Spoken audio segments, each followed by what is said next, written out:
Yo. What it do? Yeah. Welcome to the After 8 Hours podcast. After 8 hours. This is Stevie Pogo. This is Jay Titan. And Jack.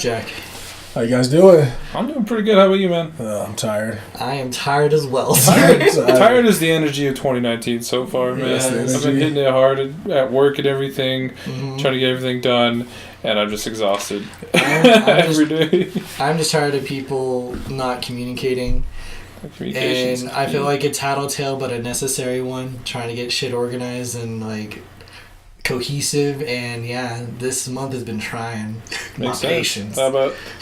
It's Black History Month, baby. Yes. Hey, what's up? Yeah, we're in the, what day is it? The 10th? Shit, yeah. Yeah, it is a 10th. Did you say that they put Black Panther back in theaters for free? They should have. They better. Of course, get that money. It's awesome, man. Hell yeah. But nah. Well, how's it going, Pokemon Go wise? What's that? Yeah. Oh, don't be Isn't like it that Ingress game? It's like that. People still play that? Don't they have a Digimon one? What? No, I'm kidding. Oh man, I've been slacking on my Mackin. I haven't been playing as much. Like on Mackin? I don't know what's wrong with me, man. There's just nothing for me to get out of bed for. Well, there's definitely no Stardust. Like No. We'll get into that pretty soon. Yeah, I'm kind of... Well, I'm not... There are things that I want in the game. Right. And I'm excited for like events that we're doing. You know, Community Day. Everyone was ready for Mammoth Swan to come out. That's coming out this weekend. I was excited for it. Still excited for it. Even though I think it was not confirmed, but the secret move is Ancient Power, like I thought it would. Okay. Be. But aside from that, you know, Twilight Cup, these PvP tournaments are nice. However, to what you just talked about. That's all about Stardust. Yeah, it's the fuel of this game. So many people are fucking lacking in Stardust, and they don't give it's like the most important resource. We've always talked about that. Yeah. But how do you do it? How do you top off your tank of Stardust, man? When there's no fuel sources, like it breaks my heart. And even with like currently we have the friendship events that you get half the cost to trade. Right.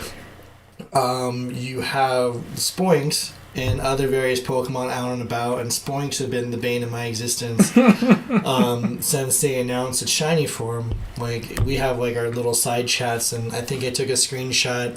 I was around 300 or 400 Spoinks seen when the event started. When the event started, yeah. And right now I'm at 1,500 Spoinks. Okay.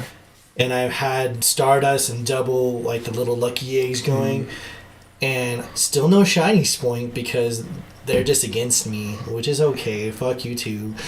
But I haven't even got over 100,000 Stardust catching everything. And I'm just like in pure struggle for Wilkers, man. Yeah, and like I spent a lot of Stardust at the last event, the Boulder Cup. Yeah. And yeah, it's just been tough, and I do a lot of trades with people, try to like... No, you do. ...be understanding. Like, I just did a trade today, like a Tropius for like a shiny Larvitar. Did I need a Larvitar? No, but they needed the Tropius, and they had a few extra.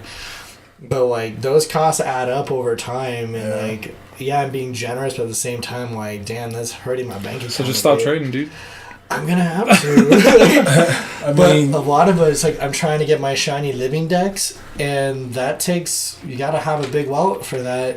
I'm almost there, like, but damn, it comes at a cost. Well, the biggest thing with that, so I would also like these shiny living decks, but I noticed trade costs they're pretty fucking expensive, even if you're best friends, or if you don't want to wait 90 days to build that up with people. I mean, Ultras is usually pretty decent, so 30 days. But like, I don't trade. I can't do it. The biggest thing is not today's saying. And we could talk about that later. But ultimately, I don't. This whole year, and even starting, kind of the end of last year, I didn't want FOMO to get to me. I didn't want that fear of missing out to kind of rule how I play the game.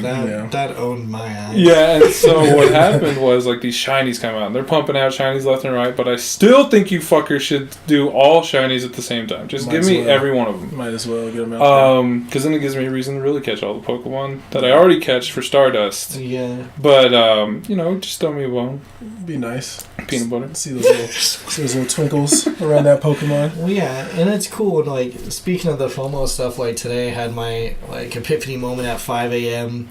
Woke up in like a cold sweat, like, Jack. Did you dream of Stardust? No, I actually had like some intense fighting dream. But that aside, I thought there was a ghost in my room too. But yeah, that woke me up really quick.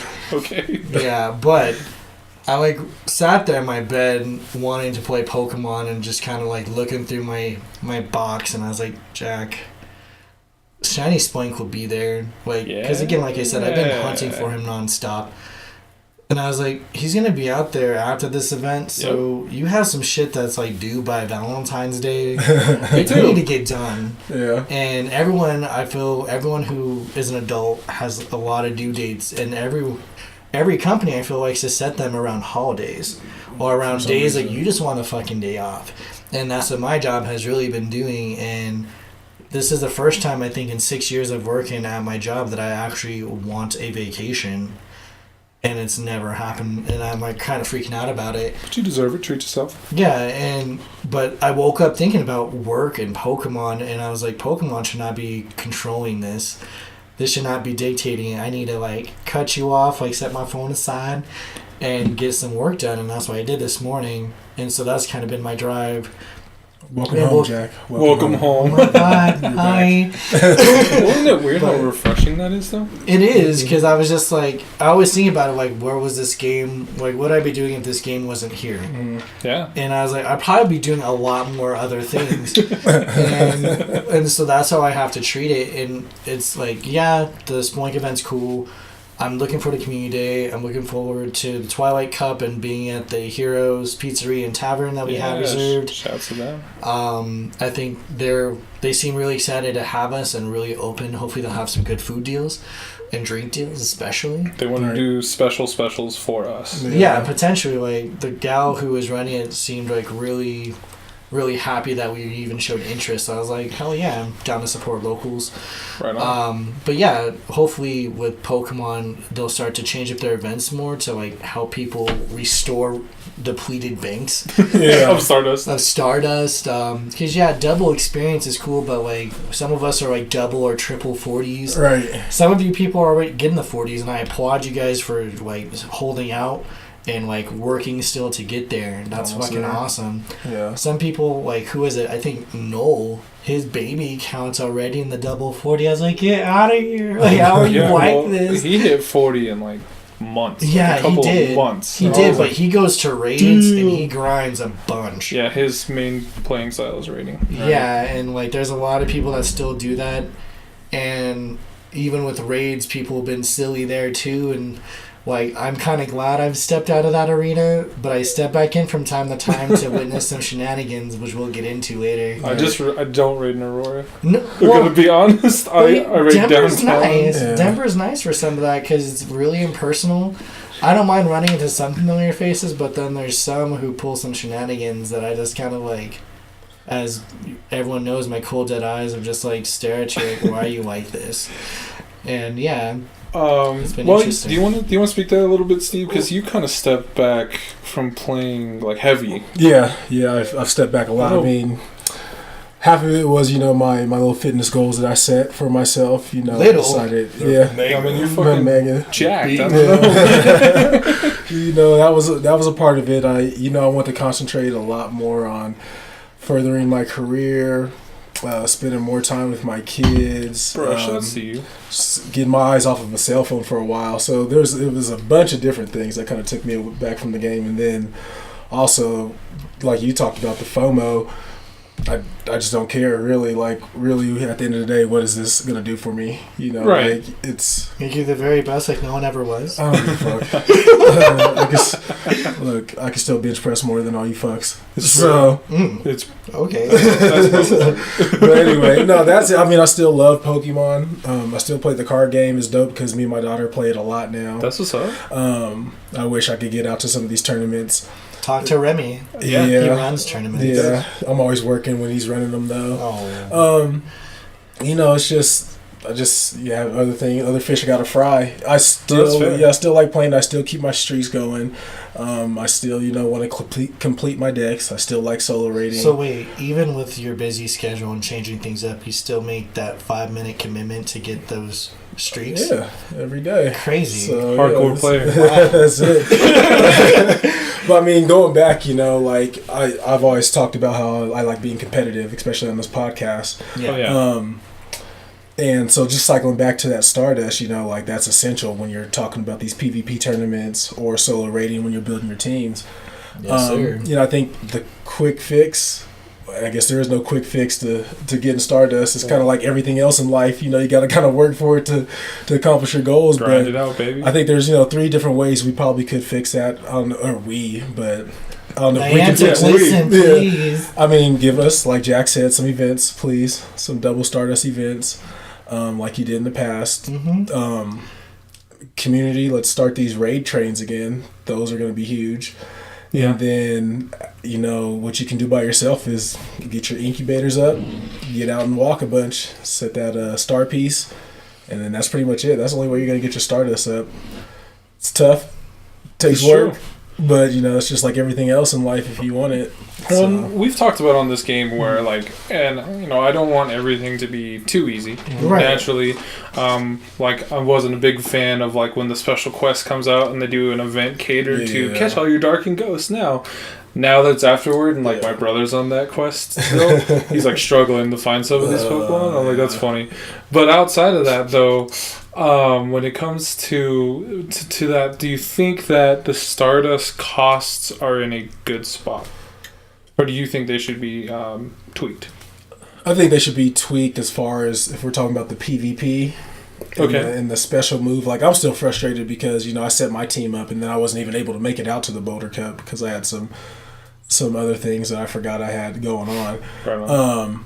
But I spent so much Stardust getting those teams right, and I think I would have whipped Corey's ass in that. Oh shit! You hear that, Corey? I don't know about that Glendale guy, but I had some shit for Corey. But I'm just I think I believe it. I spent so much dust on that, so I think the new move for the PvP, I think you change up that, and I guess powering up Pokemon. That's a big one. That's a big one. The lucky Pokemon are really important with that, right? Because it's half Stardust. But lucky Pokemon, even with their adjustment, their tweak to say you can get a higher chance of luckies, hasn't been true. Yeah. There's been plenty of people I've traded with because that's what I do nowadays. Traded me 2016 Pokemon from the time span where it's supposed to be 75%. Yeah. There. Still nothing. This is my 6th attempt and nothing. I was like, that sucks. Yeah. Oof. Me, I don't care if it's lucky or not, but the Stardust cost to power up is a major factor I do think about. And even trading Pokemon amongst my baby accounts, because I have quite a few babies, adopted, stepchildren, account, whatever. And getting luckies, I can trade 60 Pokemon and get 2 luckies out of that. Yeah. And it's wild to think about. Right. Because that's a lot of time sitting there to trade, and Stardust. Well, no, because it's one's already half, so it's 50. Okay. The cost is really low, Yeah. so I'm like, that's doable. I can sacrifice that. Not to mention, right now you get double candy, so I'm like, all right, all those Larvatars and Dratini's and whatever I've saved have been awesome to build up those accounts, but. It's just not... There's been other events we've had that are a month long to where it's you get double your Stardust. Yeah. That we took for granted. Yeah. We got upset at those events because these events last too long. But it's there's elements from those events hey, just bring that one part back. I could use that for this month, and maybe Niantic could throw a theme of February with it being Black History Month. They could have done anything involving the dark type Pokemon. They could have did all the fighting. I know. Shut up. No, I went there. Very stereotypical. PR nightmare for Niantic. Forget that sponsorship I was talking about. No, but really though. But no, they could have done any Pokemon, any type to be hey, we're gonna boost these Pokemon that are of this, or give double candies like they did for Halloween or something. Choose an element of the game to beef up for a month. Yeah. So that way it gives all trainers the opportunity to beef up that certain area. Well, honestly, surprised they didn't do double Stardust for this event. Well, and even with this event, it ends right before Community Day. So there's no overlapping events like there used to be. Are we talking about the Spoink event? Yeah. Okay. Sorry. So Lunar New Year. Okay, not the friendship event. No, the friendship event ends tomorrow, I think. It's only the weekend. Monday or whatever. How do you guys feel about that one? Whack. Wiggity whack? No, I like it for the fact like that's what the new cost should be. Yeah. I think if they shifted it to that, to where to get a new shiny Pokemon, if your best friend it's 20,000, I think is more reasonable than 40,000. You don't like the tip tease of having it only like that for a weekend? Ooh, that is a slap. I think Jack's onto something. Because I've been waiting to do trades. Like I have like probably 20 trades lined up with people with Pokemon who I don't see, like shiny, shiny Krabbies and things like that, like things that people theoretically thought were removed from the game. Right. And people like, I'll trade you this for a shiny baby. I'm like, oh yeah, that baby only took me forever to get, but I'll trade it because I don't see that Pokemon. And if they would keep the shiny cost down, like I think that'd be a major asset to people because people want to get more engaged in trading, but that Stardust cost is what keeps people from it a lot of times. Yeah, so I don't know if it's a hot take, but the trading system's garbage in this game. And for that, I mean, and we talked about it earlier, like when trading first came out, everyone was excited, right? Now we can finally trade, and we knew it was a system that we wanted to have and that they would eventually employ into Pokemon Go. But now it's pointless, other than, like you said, to get shiny variants or Pokemon that you don't see very often, but a lot of the times it's you being generous for other people. Yes. Because you have a lot more Pokemon than the typical player. And you have, so you're helping other people out, which is awesome, commendable. But outside of that, there's what's the incentive of using the trading system? Yeah, and even at best friend levels, it's not like your Pokemon comes back with better stats either. Oh my god, that's been the worst. Because I've been trading with my best friend account, like my baby account, trading stuff in the 80s, and it comes back in the 60s or 70s. And I'm like, why did I work 90 days? Yeah. Not consecutive 90 days, but like cumulative 90. Yeah, like my poor mom's my best friend for me, and every Pokemon I think I've traded her has dropped like 60%. It's like the shiny Charmander. We did a shiny Charmander trade, and it went from like 80 to 27. Yeah. And mine went up to 92. I was happy, but she was devastated. Yeah, exactly.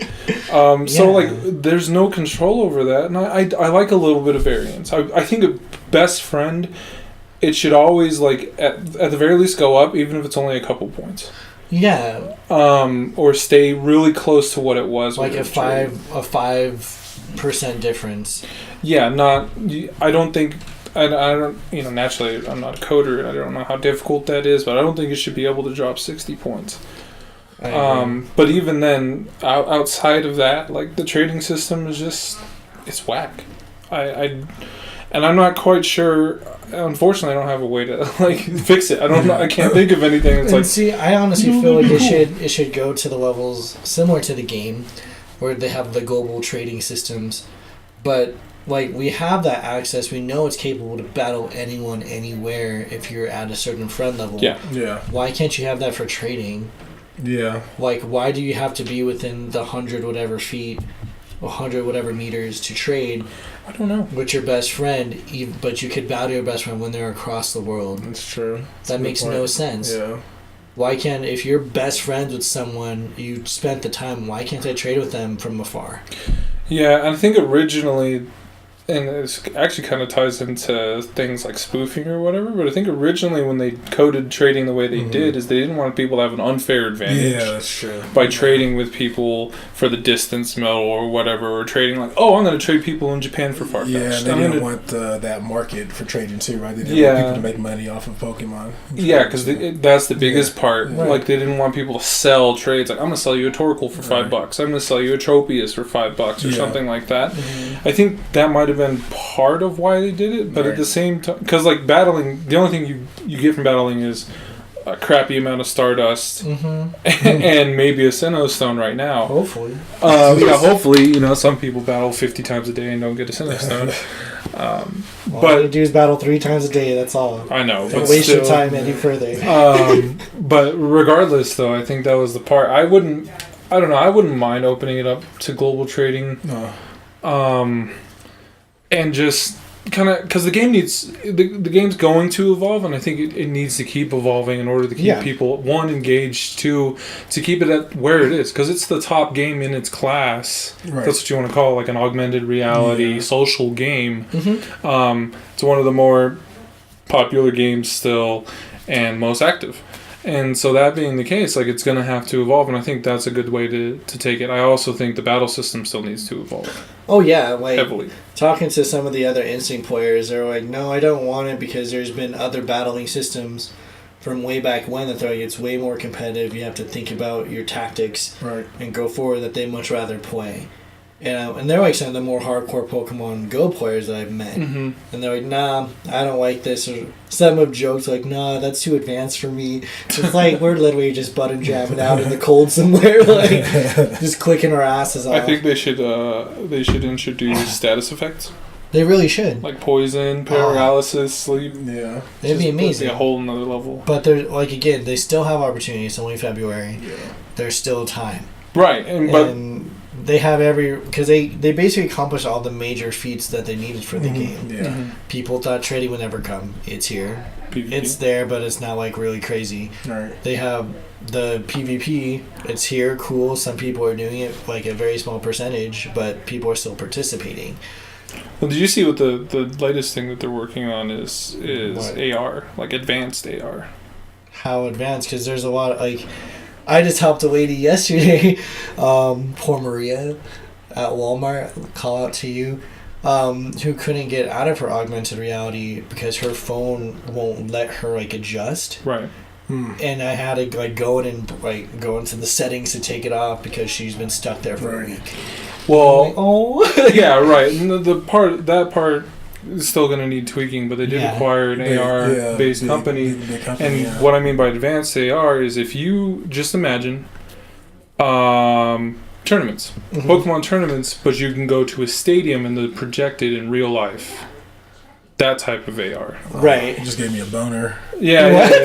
No, but really, though, like, the hyper-competitive side, or where they wanted to kind of evolve it, you go there, and you go to Pepsi Center, right, and there's a giant stage on the ground, and this whole stadium is filled full of AR, and it's an actual Pokemon battle, and you can even do, like, the 4D, like, silly rides or whatever, they blow air in your face if there's wind, or spray you in the face if it's water or whatever like that, to be experiential, and that's the next step that they're focusing on it. I don't know why I thought of just, like, Yu-Gi-Oh! During that whole... Well, it's very similar to that. No, for real, though.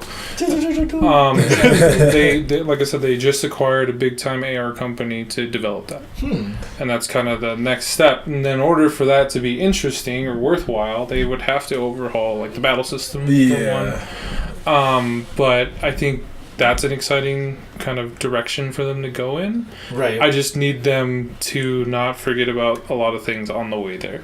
Yeah, and Niantic. It's all about the bags, dude. Secure the bags. And they take shit one step at a time. They really do. Every time. I just wish they'd have, like, separate task force for things, like, just to, like, take it to the next level, like, different, like, obviously they've been slowly rolling out Gen 4. We've been seeing that. They've been a lot more sporadic. Yeah, so, like, evolutions. The evolutions that everyone's been dying for, they're just like, nope, you're going to get, like, Tangrowth randomly. Yeah, what's up? And then they got them all at a time, like, right when you should be conserving your Sinnoh Stones for the upcoming community. Everyone just wanted fucking evolution happen. That was pretty... Like, stop! That was dirty, dude. What are you doing? Even though you're guaranteed, like, the 5 Sinnoh Stones on the morning of Community Day. Via battle. And even that's still very kind of a very awkward thing. Yeah. Because I'm like, do you get 2? Do you get all 5 in 1? I think you get the battle 5 times. Well, yeah, and so it's like, you're going to have to stop and battle people 5 times to do that. And I just wonder, what time are people going to choose to battle? Yeah. Is it going to be right 12? in the middle? Is it going to be someone stalking you, like that Michael guy? Like, hey, I want to battle you right now. And you're like, get away from me! Oh, God. Don't stalk people, assholes. Like, that's my fear. And I'll just put it out there right now. Like, please seek me at the very end. Because we're going to have probably still that 1 hour. Like, hit me up at 3 when this Swan episode finally stopped. Yeah, if you're not there an hour before, because I'm cutting off any, like, battle interactions at, like, 11:30 or whatever. Yeah, 30 minutes before the event starts. Yeah. If you're not there before, then come see after. I'll battle you all you want. But but does the 5 stones start at the 12 out at the 12? It starts at midnight. 12 p.m. Is that midnight? It's. I think the message. I have to read it, but the message said something like it's even on the next day, like Sunday, you can get 5 more stones. Oh, okay. See, that's what seemed kind of odd to me. I'm like, there's just like this weird gray zone, and a lot of people like to reach for things. I just like clarity. If Niantic could say it, then I feel more at ease. But they don't, so I'm like, I've just been stocking up in battles of like, let me just get these stones so I'm like, make sure I have them ready. Right. But when people did the evolutions, they're just going fucking ham and like, evolve, I need this, and all the Gallades that were there. And like, we all know Gallade eventually will have his day as a community day, and you guys just wasted your stones. That was a ballsy move. Yeah, like, I was like, damn, people didn't think about that. Because I will commend Niantic for, I guess, changing up the, I guess, formula. Mm-hmm. Or at least not really giving hints. Because I thought February would have been perfect for Ralt's Community Day. It would have been. And then release the Gallade. You have Gardevoir and Gallade. All these gender-based evolutions. I thought that would have been awesome. And perfect for Valentine's Day. But I get why they did Swineup. Because the Year of the Pig. Yes. Is huge. Last year they did the Year of the Dog, right? So they had all the dog shiny variants and... Except for they left my boy Electric out. Yeah. But anyway. Electric Popper. So they did the Year of the Pig, and they're like, okay, I get that. Lunar New Year starts in February. Mm-hmm.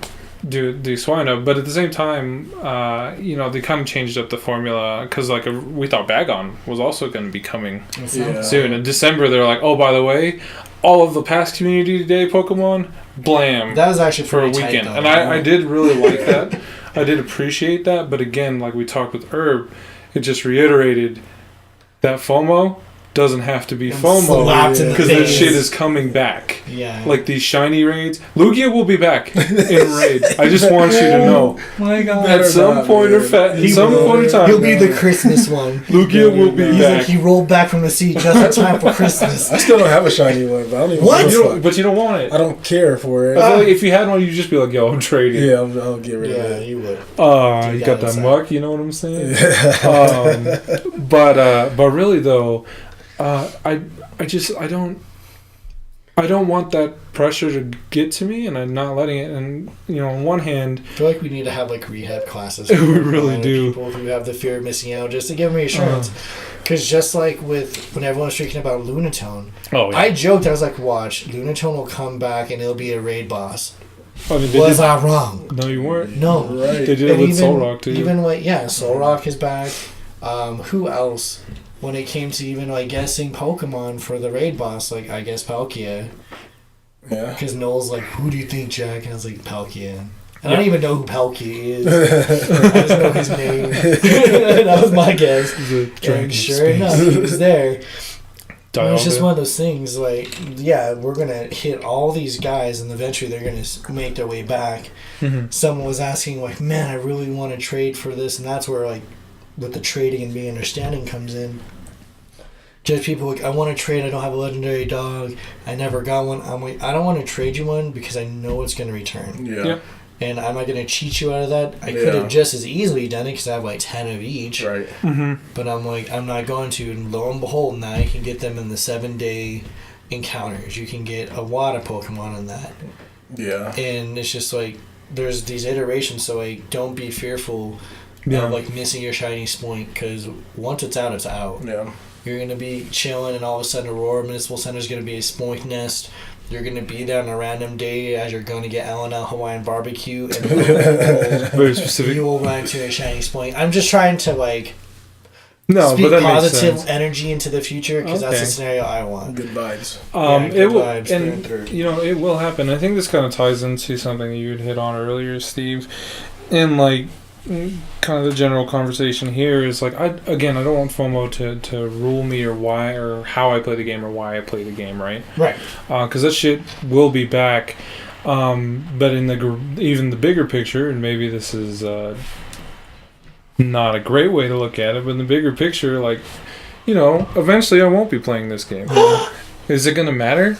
Is it going to matter that I had a full shiny dex? Or is it going to matter that I had one of each Pokemon? It's kind of like that cheesy saying where, like, the journey is the people that we met along the way or something like that, as opposed to getting to your destination. That's true. And I 100% believe that. And we've talked on, at length that I'm in this game for the community. That's why I'm more excited for our Twilight Cup, though I'm not excited about spending Stardust. More excited about that or a community day this weekend than I am about going to get shiny Spoinks and other things. And I want to start that off by saying I love shiny Pokemon.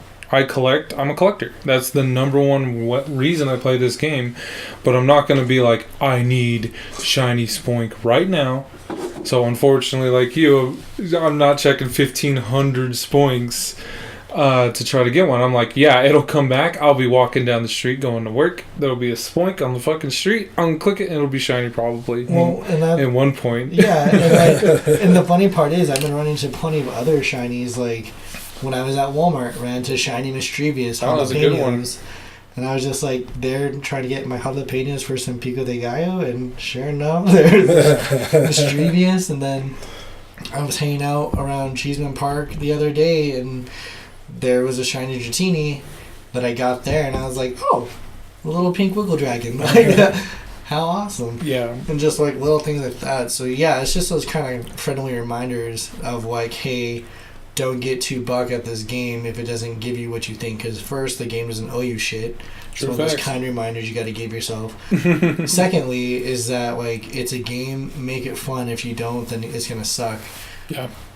And I guess I don't know if we could transition to then like Discord shenanigans. Let's get into some spice, man. Some spice. So, Everything not so nice. Yeah, and well, I mean that kind of leads into it because it's how people play the game, right? Exactly. Discord, Facebook, all those organizational tools are awesome, and it takes people to run those things. It takes people to give the information or provide the information. That's right. It's not like all the leads are going around and posting the raids for you to join. It's a community effort and everyone's giving into it. Right. The beauty of these communities should be decent. Like, it should be a decent place for everyone to get the information they need in order to help them play the game they want to play or how they want to play it and play the game better. Right. Have access to the resources, because we have a ton of community resources that we like to pull together. That's why it's all in one area. But why the fuck are people so rude lately in raids? I don't know. And by rude, I'm more or less talking along the lines of like, well, it's just it's unfortunate, but it's mainly just like people that they show up to raids. There's a set raid time, and this is the ones with raid times, which is a fucking miracle in and of itself. Oh my god, just that exclamation point meet and the time. Yeah, but anyway, these crazy. fucking raids with raid times, they have a set raid time, and then people are like, no, I don't want to wait for it, so I want to go immediately. So you're saying, just so I'm clear. Yeah. Okay. You've been out the game for a little bit. I've been out. I still pay attention, but I've just been away from the drama. But you're saying that it's on Discord. Yeah. Okay. See. People spot the raid, set it up, get people to respond to the raid. Yep. Enough to where they set up a raid time that everybody agrees upon. That is correct. Usually, okay. Or at least one or two say, yeah, that works. Okay. And then they get to the raid, see enough people there and say, fuck it, we're not waiting on anybody else. We're just go in. Yeah. And the thing is, the worst part is like they'll do that, and I'm okay with starting a raid early as long as everyone that communicated that they're going to be there is there. Right. And they agree, let's start it early. I'm not okay with, I think this is everybody, let's just fucking start it. When you go look at the raid channel, and please double check the fucking raid channel, but you go look at the raid channel and people are like, oh, I'm still on the way. Oh, there's traffic. Because lo and behold, did you know that we have a lot of traffic? What? Crazy. Colorado. It's almost like our infrastructure is not built for the amount of influx of people we had. Weird. But like ultimately, that's what happens. Okay. And that shit drives me insane because unfortunately, this person that just drove 20 fucking minutes in traffic to get 3 miles or 4 miles or whatever, it took them a while to get there. It's frustrating. It's scary dealing with people that don't know how to drive, and there are tons of them. Yes. Spend all that time. They get to the raid. Raid's done. There's no one there to do the raid with this person. And that person can't solo Palkia. I'm sorry. Yeah. You can 2-man it, maybe. Yeah. But even then, you have to be you have to have some really strong fucking Pokemon and set up and ready, because Palkia can hit like a truck. Draco Meteor, you got God level. Oh yeah, sorry. Awesome. But regardless of that point, these people that are trying their best, they're communicating. They're saying, "Hey, I'm going to be late. Hey, I need to, I'm hitting traffic. Hey, there's an accident here. Hey, there's construction on every fucking road in Colorado for some reason." All this shit is happening. The roads need it. And the reason the channel stays up after you set a meet time is so you can continue to communicate. Yes. And people are communicating, and by the time that person gets their raid's done, they can't do it. So what would some suggestions be? I know I have quite a few I want to share. Yeah, and I have a few questions, I guess, that you can ask. Well, let's start with that. So, you go ahead. I mean, and this probably will go to your suggestions. I guess my questions are, back when Facebook was the dominant way to get raids going. Yeah. I'm wondering if just there's been a shift in leadership. Like, I can think of Jack, Justin, Corey, Amber, Ada, Phil, Christy, Herb, Hortzman. Were pretty much guys who consistently posted raids, consistently set things up, consistently made sure that went smoothly. Okay. I'd say probably within the past year, all those names I've named, maybe not Herb, maybe, but all those names that I just named have trickled off. Yeah. With rating, at least, right? There's been a new shift in leadership. Like, you guys we're all still leaders as far as Discord goes, or this podcast, or a Facebook page, or whatever it may be, but we're just not out as much anymore. That's fair. Do you think that, like, just that presence, because I've been to raids where Jack, you've said wait, Corey said wait, Amber has said wait, Ada has said wait, Christy, all of them have said wait till everybody's done, let's make sure. Do you think that's not present anymore with our current raid leaders, I guess? I could see that. Unquote. I could completely see that is relying on someone at a raid to take charge, because there's not I don't want to say de facto leader, but there's not someone there to help keep everyone on the same page. Right. Yeah. And I've done it too. Like, I've been to raids and have led raids before and have called out. Recently, I might have gone to 1 or 2 raids every couple weeks or so, and I don't see any kind of assertiveness from the people who are posting these raids. I don't want to be that guy to come up and act like I know it all, especially when every single person at this raid is a person I've never seen before in my life. Right. They set it up, I'll let them run it, because that's what we used to do anyway. If you set this raid up, you took charge of that raid. I do remember that. And I've never run into an instance recently where we didn't wait on anybody, but I just don't see any current new leaders out there who are assertive in the community. That's a good point. So that might be it. I mean, I guess if we're gonna, I don't want to say we need to take accountability for this issue at all, because it's not any of our issue, but that might be it. Just our presence isn't at raids anymore, and that's why bullshit keeps happening like that. That just might be it. Well, I don't know. That could definitely contribute. I would agree.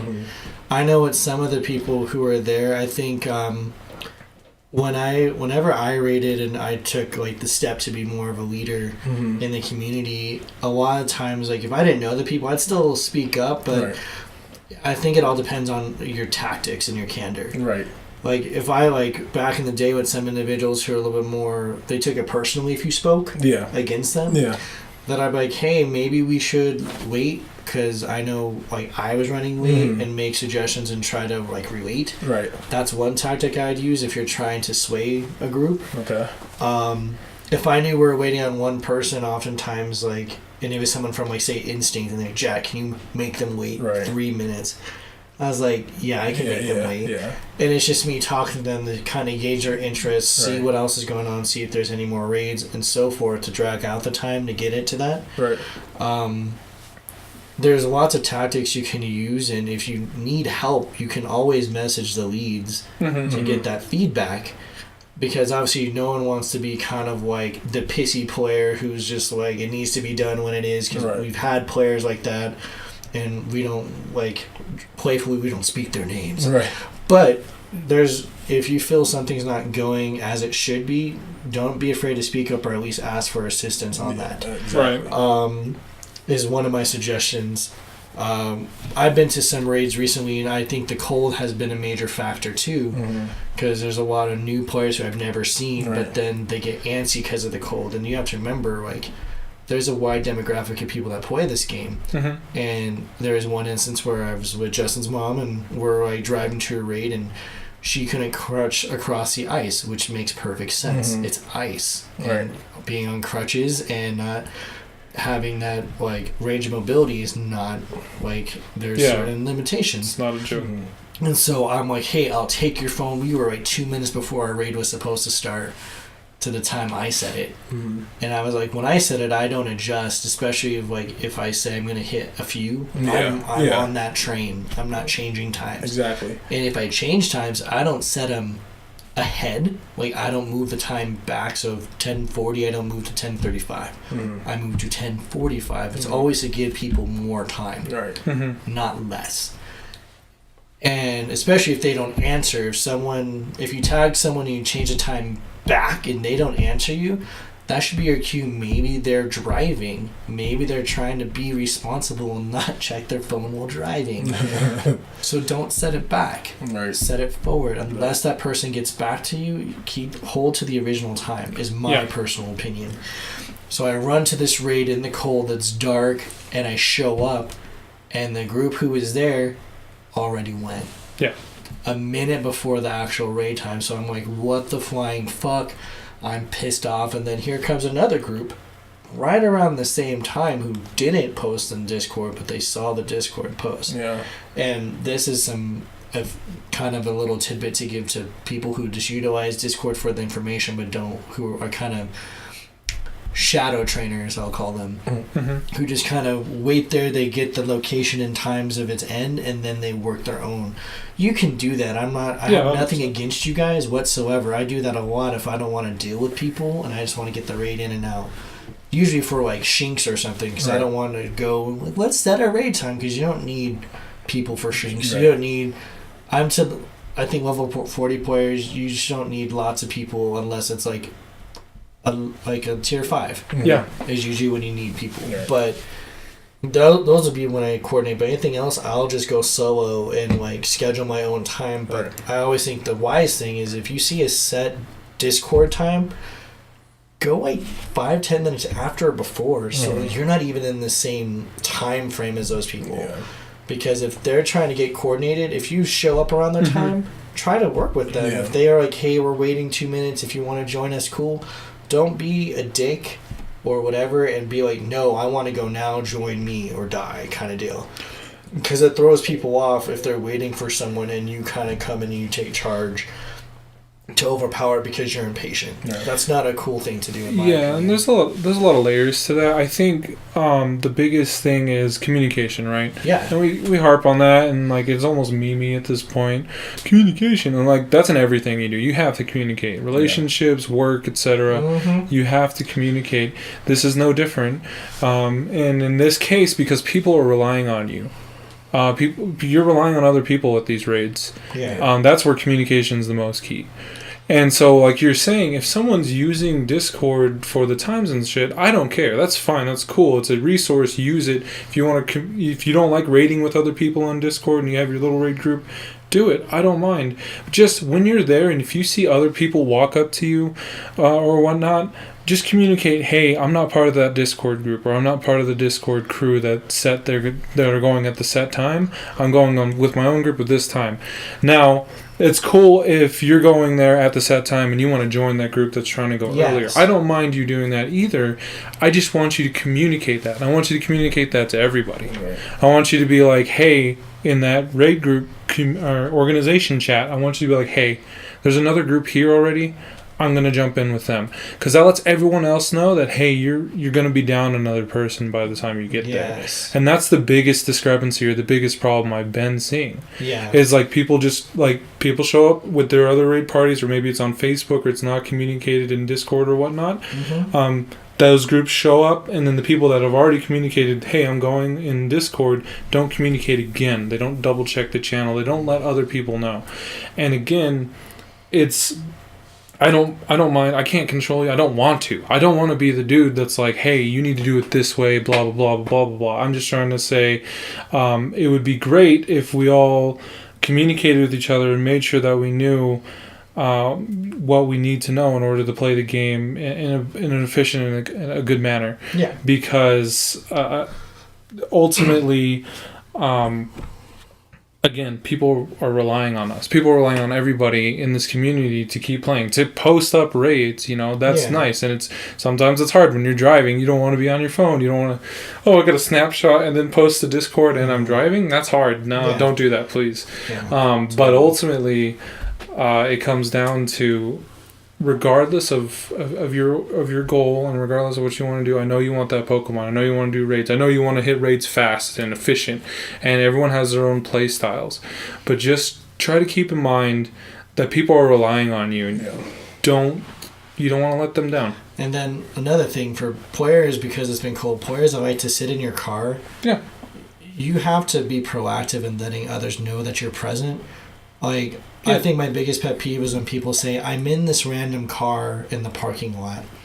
Because to me, I'm not good with cars. Right. If you tell me a car that's not a Chevy Corsica or something, I'm usually dumbfounded. Especially if it's dark, like it's been getting after work, it's dark. You can't expect people to look for your car. You need to be proactive. And I know some of you are like, well, I have kids and they're in the car too. I can't leave them alone. I'm not expecting you to abandon your kid for an hour or 45 minutes, but 1 minute, step outside your car with the door locked and you run right over, say, hey, I'm in the raid, please flag when you're ready to go. Right. That's all it takes. Or you drive by, roll down your window like, hey, I'm here for the raid at this time. Or is that what you guys are here for? Yeah. Get a few okays and say, I'll be over here. If time changes, someone waves their hand or something for me, please. To let them know, like, you need to communicate. I've seen some people who just will drive up and not say a fucking word. And I'm like, are you watching us? Are you waiting for a drug deal? Are you just waiting because you're weird? Do you just like people off to the side of it? I don't know what you're there for. And you can't expect others to know what you're there for either. Right. You need to make it known. Yeah, That'd be another tidbit to help out, because there's a lot of people who have these unrealistic expectations, again, of some de facto leader taking charge. You can't just expect people to do that. Sometimes you take leadership for your own presence and make it known like you were there for the raid at this time. And then if times change, because they do every now and then, coordinate and make sure others know. Because there'll be people who are like, I've had people show up to a raid like, oh, we saw the posted time was this. I was like, but you never posted you were coming.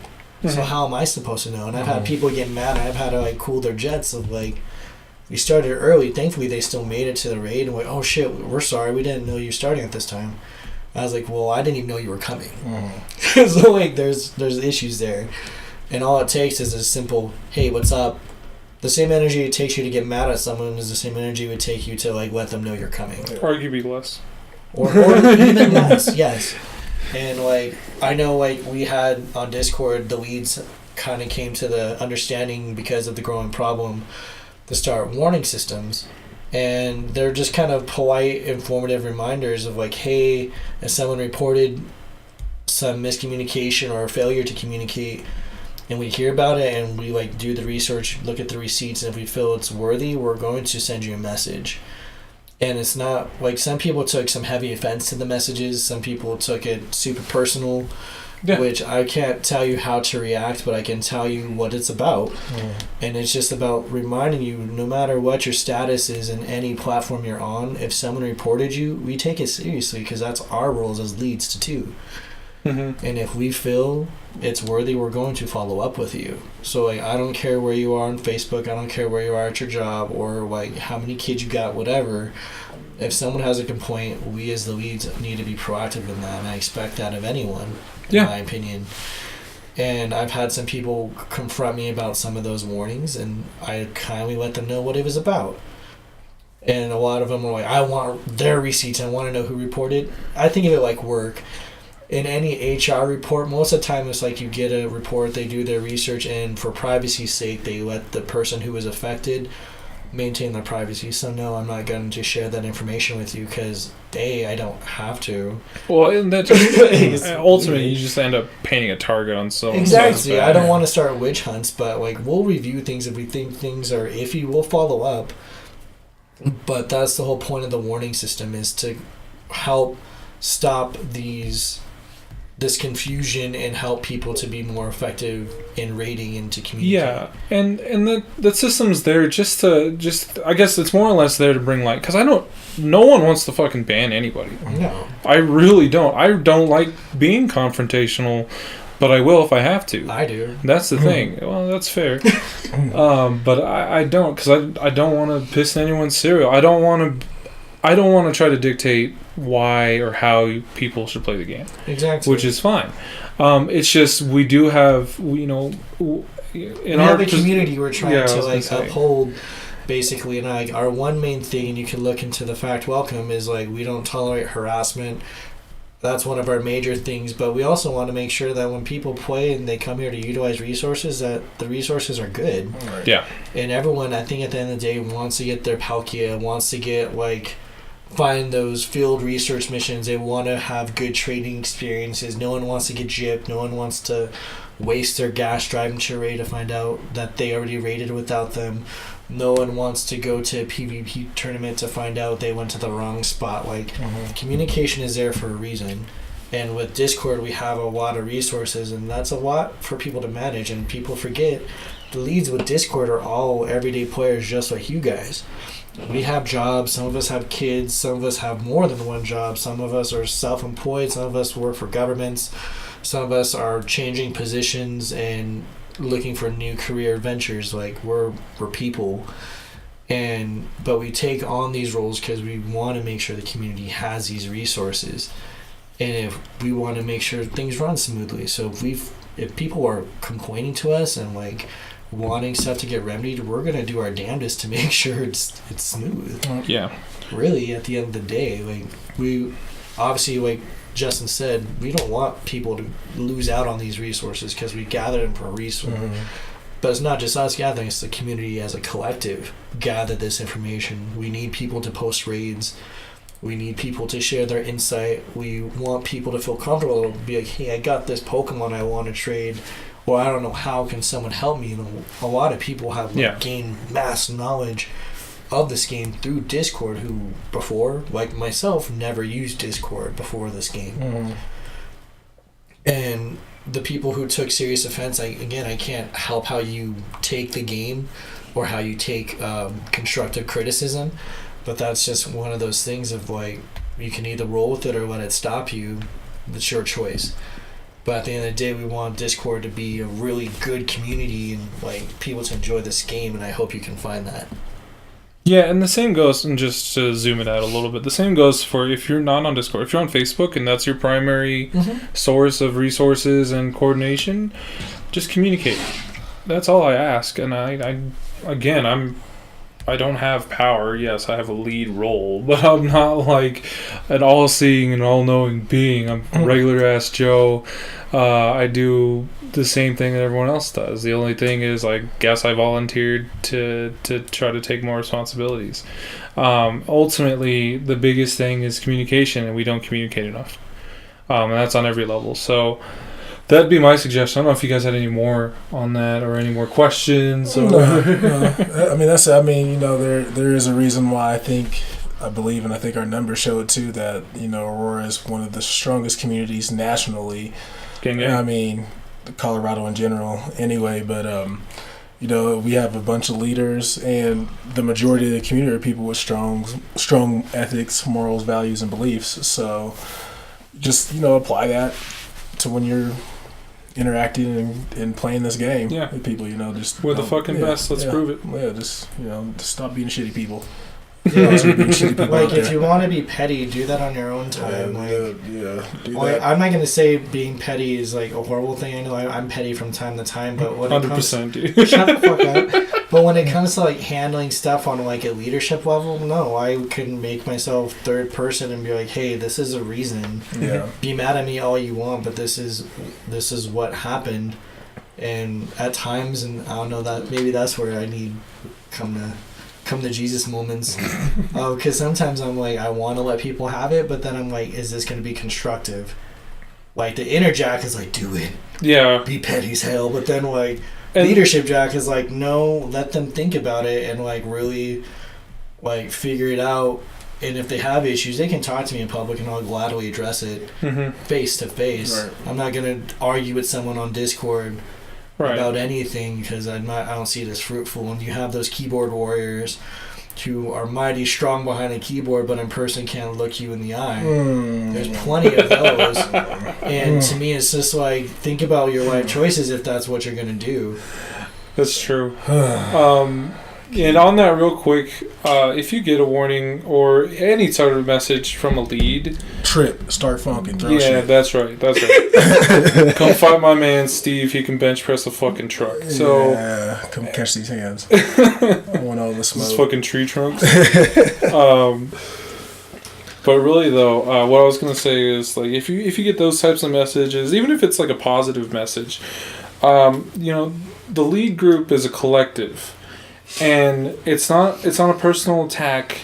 That goes through everybody before we send out those messages. We want to okay it with everyone to make sure, hey, is this good or is this a good way to word it or whatnot. So it's not just because you think one player has a vendetta against you. We want to handle it in the best way possible. Yeah. So don't try not to take it personally. I know sometimes it's hard and we are quick to react to things. Especially lately with a lot of emotion. I know I tend to overreact a lot of times and people got to reel me in. But we're human. That's what happens. You got anything else on this? Nah. I just want people to stop acting foolish. Don't act like a bitch. That's my main thing. Is like, we have FOMO, the fear of missing out, and foolishness in February, and it's just FOMO and foolishness February, dude. It's just something that I wish people would kind of sit down and think about. Of like, is this worth me calling out a trainer for? Maybe not. Right. Like, there's plenty of trainers who have done silly things to me that I might not go out of my way to raid with. And I think one reason why we speak up is because there's many instances where people don't feel they need to. Yeah. And so when we get those complaints, and they come often, but they're usually just general. And to me, if someone remembers my trainer name, because there's so many fucking trainers out there. Oh no, Jack's pretty easy though. Well, if someone goes out of the way to say my trainer name in the instance where I messed up, like, that took a lot more energy than I would have invested in a game for the most part. Like, I don't remember even some people's trainer names. Like, even for trades, I'm like, what was your trainer name again? I'm so sorry. But it's nothing personal. True. It's just one of those things, like, we got to take that to heart and go forward with it. And I think if we want to enjoy Discord and enjoy resources like Facebook and all that too for Rage, you got to think beyond just that platform of, like, how are other trainers doing this? And if we show up, how would we want to be treated? Will we want someone to kind of step in and just take over and say, this is our raid time? Yeah. Or are you going to honor the people who aren't there and be like, no, we're waiting. You can go if you want to, because you can be polite with someone who's being forceful with you and let them go. I've let plenty of trainers, if I'm like, hey, if you want to jump into this 5-tier raid right now, the rest of us are waiting. So if you think you could solo it, like, Godspeed, do it. Right. But we're waiting. Well, yeah, and so just kind of my last point on that is more along the lines of we have a great community and we want to see everyone get better. And like, again, top down, but you guys are fucking amazing for what it's worth. Everybody that I've seen, there's been a lot of activity, and that's why these complaints come up more and more. It's because more and more people are using these resources. So it's like kind of like a double-edged sword there, because like I was like, yes, I love the fact that our community is still very active and still very much using this, and they really care. People are passionate about that. And then on the other, I guess, edge of that sword as well, that just means there's more opportunities for fuckery. Essentially. But yeah. The whole goal is, again, we want these resources to be for everyone. We want to be the best community we can be. We're already on that track. We're already one of the best communities, and we can be even better. So that was my last point on that one. I was going to shift gears real quick. Let's move on, yeah. Okay. So we talked about FOMO and fuckery or foolishness. February. We've got a couple other things coming up on February. First is our community day event. Yes. That's going to be happening this weekend. Which do we know what charity we're supporting for that one? Project Angel Heart. Project Angel Heart. There we go. Well, tell us what that is. What is Project Angel Heart? So Project Angel Heart is an organization that gathers. They make meals based on the medical and dietary needs of Coloradans that don't have access to the food that they need. They do a range of projects. I was first exposed to them in college. It was actually around Valentine's Day. We're making little cute Valentine's bags for them with a bunch of college freshmen, and I didn't realize like the bags we would make them and they had to be sanitized because some people have certain germ sicknesses, so they'd have to be sanitized and whatever, but they wanted to make sure that people still got love on that day. And the organization does a lot of different outreach, but it's mainly to help people who have a lot more medical conditions to kind of deal with, and they're trying to make sure they're fed and taken care of and can be sustainable on their own. And what kind of items should people bring? Money, just cash donations, just because of the whole germ sensitivity and everything. Cash donations to help out would be great, and we can make that for you. We're collecting all the money for that, and we're also still doing our community day pins. We'll still have snacks and waters and all that jazz for you guys, as well as resources like we normally do. But yeah, where's it at this month? It's at two places. So the bulk of us are most likely going to be at AMC, the Aurora Municipal Center / the Aurora Public Library area. You can look for me, Jack, with the Pikachu hat. I'll be there, as well as many of the other Discord leads. And then I believe Brian is going to be at Wash Park. I don't know if anyone else is going to join him, but he'll have community day pins as well. But yeah, we'll be gathering donations from 11:30 or 11 to noon. Usually, yeah. And then I usually kind of kick back at the table a little bit just to kind of hang out for kind of the last minute people to show up and get items if they need it. Yeah. We'll also be doing the Meltan boxes if you need those, because remember we have the sweet Meltan event also happening. Get them every 3 days instead of a week. Yep. And so Jay's been awesome, and she's been bringing her Switch. Hell yeah! Shouts to Jay. I know, and with that in mind, like I'll bring my Switch. I feel a few others might too, just to help distribute boxes to people. Again, we're doing that before the event actually starts at noon, so if you want that, you need to make sure you set that time slot to show up. Right on. Because we want to hunt swine up and get our shinies and get our mammal swine just as bad as you do. Yeah. So just be mindful of the time frames. Alright, so we have swine up. Okay, and then the other thing we got, I don't know how it went, but Poco, Colorado just had their Twilight Cup. Okay. Kind of a Colorado-wide Twilight Cup Saturday.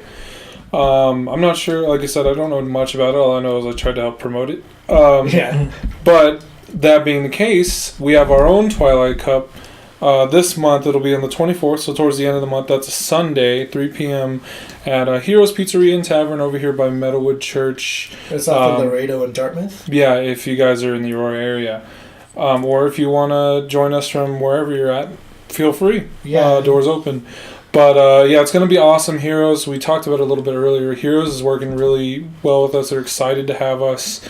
It's indoors, so you don't have to worry about cold no matter what, even if it's nice. Wi-Fi, food, drinks. Yeah, and hopefully they might make a custom menu for us. That was a possibility. Yeah. But if not, the food is reasonably priced and good. The bartenders are really friendly, so over 21 crowd, there's a bar there. And you just walk up, get some drinks, and the service has been friendly. They even got speakers for music. They offered us a speakerphone. Yeah, I was like, what? You have so I could just blast in your fucking ear all I know. I definitely plan on ordering a couple of appetizers for people who are there. Come out, get some grub. They have some good Italian grub there. Yes. By the way. Thick spaghetti. I didn't know what that was. That shit is thick. 2C thick. You know what I'm saying? Nice. It's some good stuff. They have pizzas, burgers. You can get chicken tenders, just the whole shebang. A pretty robust menu, so awesome. That'll be cool. I made some special badges for it. Okay. Yes. So this round we have a champion badge.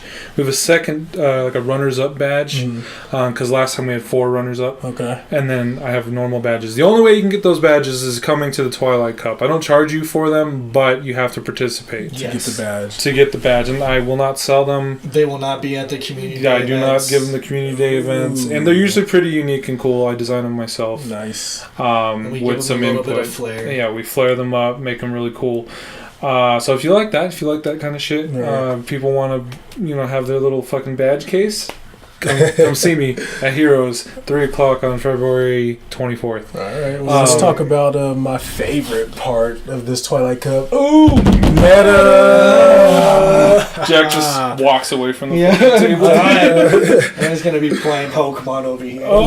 There's a couple of must-haves, I feel like, in the tournament. And this is just, we're giving you some nuggets here. Yeah, because, we could talk about meta, but I believe Skarmory was doing all kind of damage was at the that Boulder was the Cup, fucking right? play at And, Boulder Cup. that's something that we didn't talk about much. We kind of put it to the side because it was a flying type, but we can talk about meta. We can talk about what everybody says is good, but do your research yourself. Play around with a bunch of different teams. Put something slick in your team that might take you far. So yeah, we'll talk about a couple meta Pokemon that you might want to use during this Twilight Cup. Yeah, 100%. And so if you guys haven't seen the post, but you're interested, Twilight Cup is going to have 4 base typings. It's going to be Fairy, Dark, Ghost, and Poison. Naturally, you can do the mixed typings for each of those, but there are some that stand out a little bit above the others. Mainly, so in the Poison camp, you have Toxicroak. Toxicroak is dangerous. Yes. Deadly dangerous. So that's a poison fighting, correct? Correct. They did add a new rule for this cup because it was an issue in the last cup, but you can only have all 6 Pokemon that you register have to be unique. You can't have doubles of any species. Okay. Yeah, that's what I thought it was before. Now, the last cup you could do like 3 Skarmories. Oh wow. Things like that. But you still had to register, and if you didn't.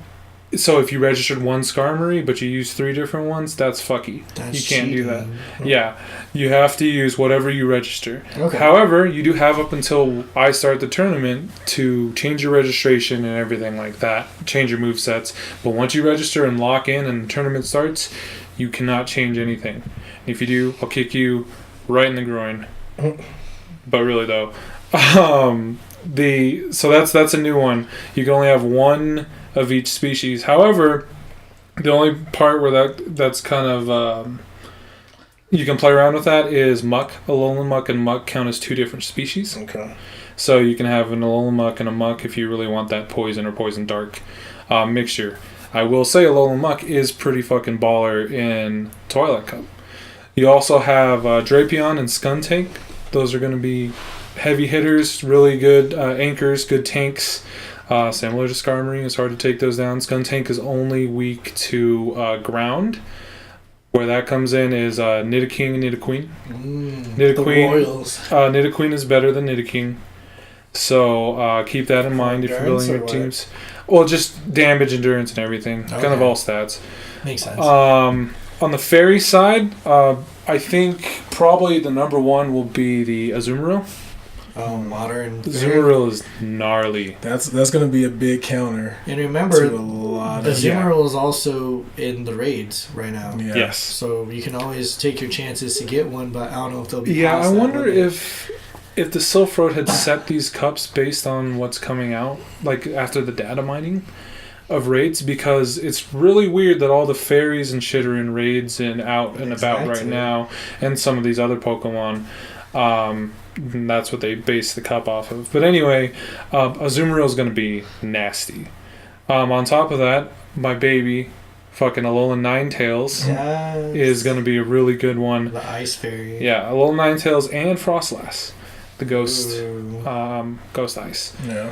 And then another really good set to have in this one, especially against those Toxicroaks, are going to be like the Poison Flying types. So Golbat, Crobat, and Venomoth is actually pretty nasty in this tournament as well. Yeah. What about Legacy? Do you think that would be an issue? people with legacy moves. Like, a lot of people are looking for, like, Bug Bite, I think was Bug Bite Venomoth. Yeah, that's going to be a big one. That'll be a huge one. So if you have, like, some of the throwback Pokemon, or so if you know some old school players from the original, the OG days, talk to them. If they're willing to trade you, maybe you could get some spicy Venomoth to come in and do some damage. Right, exactly. Now, like resources like Game Press, Pokemon Go Hub, and all those others, they have they have that list, and they also have like their kind of list of wild cards. So ones that you might want to keep an eye out for. A couple of them. So water poison types. So Tentacruel and Quillfish. The grass types. So you got Venusaur, Ivysaur, Gloom, and Victory Bell. Those are going to keep anything that's water in check. So again, Azumarill will be a big one, and especially with like Venusaur's Frenzy Plant and like Razor Leaf, those are going to be really powerful. Yes. Also, Razor Leaf charges really quickly, so you can burn shields.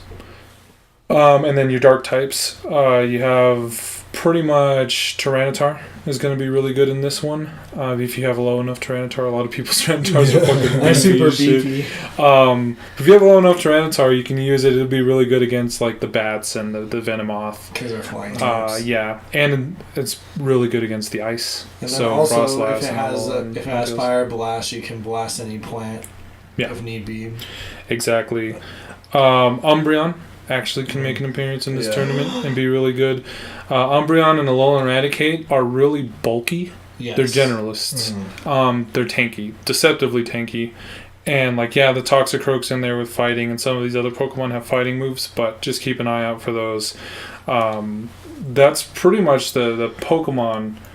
I mean, there's a couple that we didn't speak on. As far as counters, like Toxicroak is pretty important. I think everybody will have one. Counter to that, a pretty good counter will be Togetic. Yep, Togetic. It will, in my little simulations, I've shut down a couple decent Toxicroaks with Togetic or however you say it. Togetic. Alolan Marowak, if you have a low enough one, is another one that you can use. Beautiful. That shuts down Toxicroak too. Looking at this, Driftbloom. Did we talk about that? No, Driftbloom is another one that we can use. He's Psychic Flying? Yes. Yep. Okay. Ghost Flying. Wait. No, Ghost. Ghost Flying. Ghost Flying. Okay, my bad. Ghost Flying. Apologies. But Toxicroak will take that one out for sure. Yes. I'm looking at my little list here. And those are all good ones. And I think that's the beauty of the Twilight Cup. Like, I really enjoyed the Boulder Cup, and there was 4 typings for that one, too. Right. The meta kind of came down to steel defense, especially, like, Skarmory, because really the only counter against Skarmory were people's, like, Melmetals that had Thunderbolt. Yeah, Blaziken was no good. Yeah, Blaziken would just get wrecked because Skarmory's Sky Attack was too fast. Yeah. Though I did like Skarmory, you didn't have to get the second move. We talked about that earlier with the Stardust. You didn't even have to unlock a second move. So if you can find those gems where you don't have to unlock a second move on your Pokemon, I'd almost recommend throwing them in So there. do you even recommend a second move? In some cases, you know what? Mostly no. Yeah. If you have a good charge and fast move, I think that's fine. The second move is definitely nice. Yeah. Especially if you have like... For more of the starters where it's super cheap. Yeah. Yeah, or like if you want a certain coverage. Right. Like, people are going to be rocking, one Pokemon A and Pokemon B, and your coverage... Like, your charge move only handles A, but your second move could handle B at the same time. It's nice to get, surprised by that. Right. Like, last in the Boulder Cup, Medicham, that might have known a Psychic and a Fighting move, really fucked with people. Because the Fighting was good against, like, Steelix. Yeah. But the Psychic was really good against the Fighting. My Blaziken, it had Fire and Fighting, so it had counter, I think, for its fast, and then it had... What was it? Focus Blast and then like Fire Blast for its like shoot charges. Yeah. So I just wail, and if someone changed up, I'm like, they're gonna throw a plan and just Fire Blast it and like just watch it die. Right. Yeah.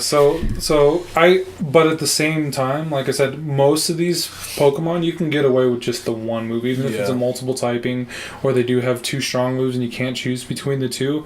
I would suggest do your research to see what Pokemon really start to show up. Right. And by that I mean just keep your eye on like Reddit or Game Press or Pokemon Go Hub or anything like that, because they're going to keep updating their tier lists. Yeah. Also, don't be afraid to do battles with people. Test out your teams. Yes.